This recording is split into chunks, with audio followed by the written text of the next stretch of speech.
దళారుల అక్రమాలకు అడ్డాగా ఉన్న రైతు బజారు దందాలను అరికట్టాలని, నిజమైన రైతులకు న్యాయం చేయాలని, వినియోగదారుల హక్కులను పరిరక్షించాలని కోరుతూ రైతు బజార్ను ప్రక్షాళన చేయాలని మాకిరెడ్డి భాస్కర్ గణేష్ బాబు, నక్కా కిషోర్ డిమాండ్ చేశారు. రైతు బజార్ను ప్రక్షాళన చేయాలని ఒక పవిత్రమైన ఉద్దేశ్యంతో గత 20 సంవత్సరాలుగా ప్రజల పక్షాన, రైతుల పక్షాన పోరాడుతుంటే సహకరించవలసిన అఖిల భారత రైతు కూలీ సంఘం సభ్యులు నాకు వ్యతిరేకంగా ధర్నా చేయడం చాలా హాస్యాస్పదంగా ఉందని 93 బీసీ కులాల అధ్యక్షుడు మరియు రైతు బజార్ను ప్రక్షాళన చేయమని కోరిన ఫిర్యాదుదారుడు మాకిరెడ్డి భాస్కర్ గణేష్ బాబు అన్నారు. కాకినాడలో భాస్కర్ గణేష్ బాబు మీడియాతో మాట్లాడుతూ, కమ్యూనిస్టు భావజాలం ఉన్న రైతు కూలీ సంఘం అంటే తనకు చాలా గౌరవమని, గత 3 దశాబ్దాలుగా 93 బీసీ కులాల ఐక్యవేదిక కమ్యూనిస్టు తరహాలో నిస్వార్థంగా ప్రజా ఉద్యమాలు చేయడం ప్రజలందరికీ తెలుసునని, గత 3 దశాబ్దాలుగా 93 బీసీ కులాల ఐక్యవేదిక కమ్యూనిస్టు తరహాలో నిస్వార్థంగా ప్రజా ఉద్యమాలు చేయడం ప్రజలందరికీ తెలుసని ఈ సందర్భంగా అన్నారు. అయితే కాకినాడ రైతు బజార్ ప్రక్షాళన విషయంలో నష్టపోతున్న రైతులు పక్షాన పోరాటం చేయకుండా కొంతమంది దళారులకు వత్తాసు పలకడం చాలా హాస్యాస్పదంగా ఉన్నదని, ఈ ధోరణి వలన ప్రజలకు, రైతులకు తప్పుడు సంకేతం వెళుతున్నదని, ఇది రైతు కూలీ సంఘం లక్ష్యాలకు కూడా విరుద్ధమని భాస్కర్ అన్నారు. లేటెస్ట్గా 3 నెలల క్రితం కొంతమంది కొత్త కార్డులు ఇచ్చారు. వాళ్ళని ఏ జీవో ప్రకారం ఇచ్చారు అని మేము అడుగుతుంటే, రైతు బజార్లో ఏదో దోపిడీ కబ్జా చేసేపోతున్నారంటారేంటి? మీరు నిజమైన రైతులు, మీరంతా కూడా స్వచ్ఛందంగా ఉన్నారు, అందరూ పంటలు పండిస్తున్నారు. ఇక్కడ ఉన్నది ఎవరో మెజారిటీ శాతం లిస్టులో ఉన్నవాళ్ళు పిఠాపురం, మంగుతుర్తి, విరవాడ గ్రామాల నుంచి రైతులు కార్డులు తీసుకున్నారు. కానీ ఇక్కడ అమ్ముతున్నది ఎవరో? నెక్స్ట్ పెద్ద బజార్ మార్కెట్ కాటా నుంచి కూరగాయలు ఎందుకు వస్తున్నాయి? మీరు రైతులైతే రైతులు పండించిన ప్రోడక్ట్స్ కదా రైతు బజార్లో అమ్మాలి. పెద్ద బజార్లో మీరు కమిషన్ దాటి తెరుకొని ఎందుకు అమ్ముతున్నారు? అది మేము ప్రశ్నిస్తున్నాం. ఎందుకంటే వినియోగదారుల తరపున వినియోగదారులకి చౌక ధరకు రైతు బజార్ యొక్క సరుకు వెళ్ళాలి. మా మెయిన్ కాన్సెప్ట్ అది. రెండోది, రైతు బజార్కి వచ్చే వినియోగదారులు ఎవరైతే ఉన్నారో వాళ్ళందరికీ కూడా ఇక్కడ స్కూటర్ పార్కింగ్కి ఇతర సేఫ్టీ మెథడ్స్ ఉండాలి. ఇది మనం కాదు గుర్తించాలి, కలెక్టర్ గారు, జేసీ గారు వీళ్ళందరూ గుర్తిస్తున్నారు. అక్కడ ఉన్న రైతు బజార్లో ఫెసిలిటీస్ లేవు, కనీసం వాటర్ ఫెసిలిటీ లేదు, షెడ్యూల్లో సంబంధించిన మౌలిక వసతులు లేవు, ఈ టాయిలెట్స్ లేవు. ఇవన్నీ కూడా కావాలని చెప్పి మేము అడుగుతున్నాం. మేమేదో రైతు బజార్ని కబ్జా చేసేది కాదు. రైతు బజార్లో దొరుకుతున్న అవకతవకలన్నింటినీ కూడా పరిశీలించండి, పునర్పరిశీలించండి. ఇక్కడ రైతు బజార్ని ఒక నైబర్స్కి కూడా ఇబ్బంది లేకుండా చేయండి అనేది మా కాన్సెప్ట్.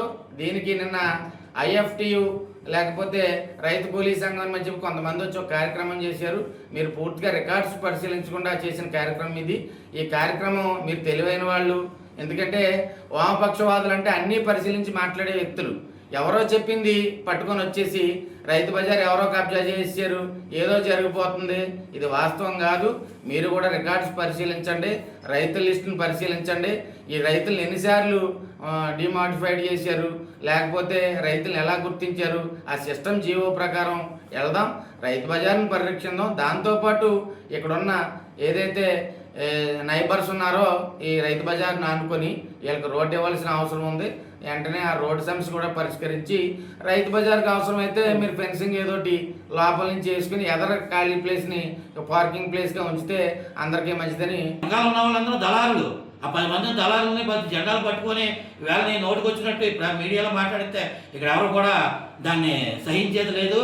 కాబట్టి రైతు కూలీల సంఘం అంటే మాకు చాలా గౌరవం ఉంది. ఎందుకంటే నిజమైన రైతుల కోసం పోరాటం చేసే వాళ్ళని, మీరు నిజమైన రైతుల కోసం పోరాటం చేస్తున్నట్టు లేదు. మీరు నిన్న మీ ప్రెస్ మీట్లో దళారీల కోసం పనిచేస్తున్నారు, దళారీలు చెప్పుడు మాటలు వింటున్నారు. మీకు దమ్ము ధైర్యం ఉంటే నేను చెప్తున్నా, రండి కలిసి పని చేద్దాం. నిజమైన రైతులు ఎవరో దళారీలు ఎవరితో ప్రక్షాళన చేసి నిజమైన రైతులకి కార్డులు ఇప్పిందాం జేసీ గారి దగ్గరికి వెళ్ళి. అంతేగాని ఏదో ప్రెస్ మీట్ పెట్టేసి ఉన్నది లేని ఉన్నట్టు చెప్పి అరెస్ట్ చేసేసి అంటే అక్కడ ఆఫీసర్లు ఉన్న అధికారులు ఏమీ పనికిరాని వాళ్ళు కాదు. వాళ్ళు నిజాయితీగా చదువుకొని ఉన్నది ఉన్నట్టుగా పనిచేస్తున్నారు అధికారులు.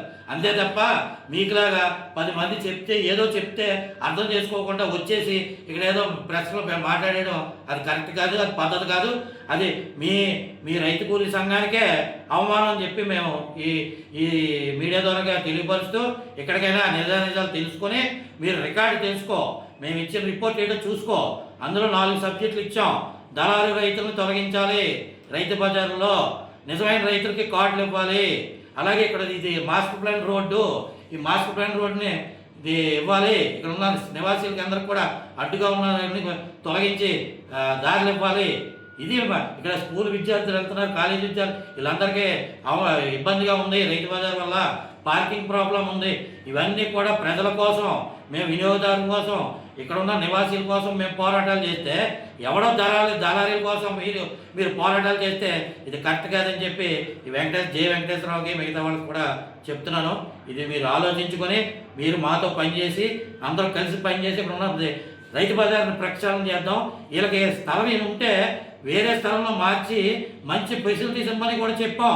అవసరమైతే ఏసీలు పెట్టండి, కూలర్లు ఇవ్వండి, నిజమైన రైతులు అయితే వాళ్ళని గుర్తించండి, బాగా ఫెసిలిటీస్ ఇవ్వండి అని చెప్పి కూడా చెప్పాం.